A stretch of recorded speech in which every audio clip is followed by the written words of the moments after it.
आना ही अपने आप में बहुत गलत बात मानते हैं। किसी के दरवाजे पुलिस आ जाए, भले किसी को बुलाने आए, तो उसको बड़ी इंसल्ट लगती कि पुलिस कैसे आ गई मेरे घर, क्योंकि वो स्व अनुशासित अपनी जिंदगी जीते हैं, उसका आनंद अलग प्रकार से। और ये आज के इस दौर में उसका महत्व और बढ़ जाता है जब यशस्वी प्रधानमंत्री नरेंद्र मोदी हो। जोरदार ताली बजाओ हमारे अपने यशस्वी प्रधानमंत्री नरेंद्र मोदी जी के लिए। और आनंद आ रहा है कि हमारे पंचायत मंत्री, जोरदार ताली प्रहलाद पटेल जी के लिए भी, उसी गांव की अवधारणा को बढ़ा रहे हैं।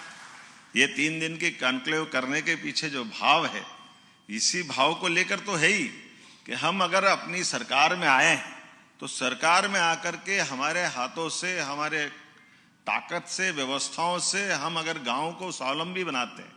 और इसीलिए एक के बाद एक आप देखिए, कुछ क्रम से हमने काम भी चालू किए, सरकार के साथ जोड़ने के काम भी चालू किए। अब ये उदाहरण के लिए यशस्वी प्रधानमंत्री के लिए एक बार फिर ताली बजवाइए कि बुंदेलखंड, जोरदार ताली बजाइए, केन बेतवा नदी। अब गांव अच्छा करना तो गांव में जो होने वाली कृषि है, खेती है, उसको पीने का पानी और सिंचाई का साधन दोनों तो चाहिए। जब आप हर घर नल दे दोगे, हर घर जल दे दोगे, तो घर में जल हो गया, खेत में जल हो गया, 90% तो काम निपट ही गया। बचा क्या है? आज ये पूरा मध्य प्रदेश नर्मदा घाटी की जल परियोजनाओं से तो बदला है।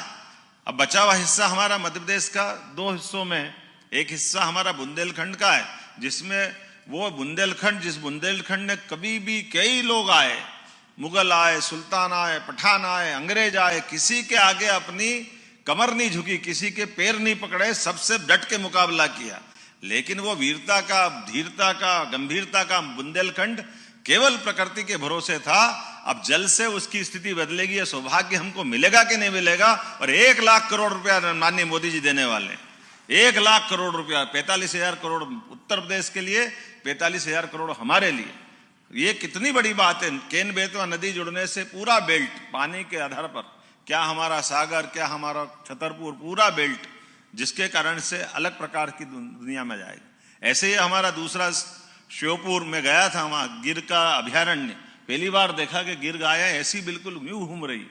और जो श्योपुर, मुरैना, ग्वालियर, शिवपुरी, गुना, फिर आगे जाओ राजगढ़, राजगढ़ से आगर, आगर शाजापुर, देवास, इंदौर, उज्जैन, पूरे बेल्ट में काली सिंध, पार्वती, चंबल, ये तीनों नदियों को जोड़ने का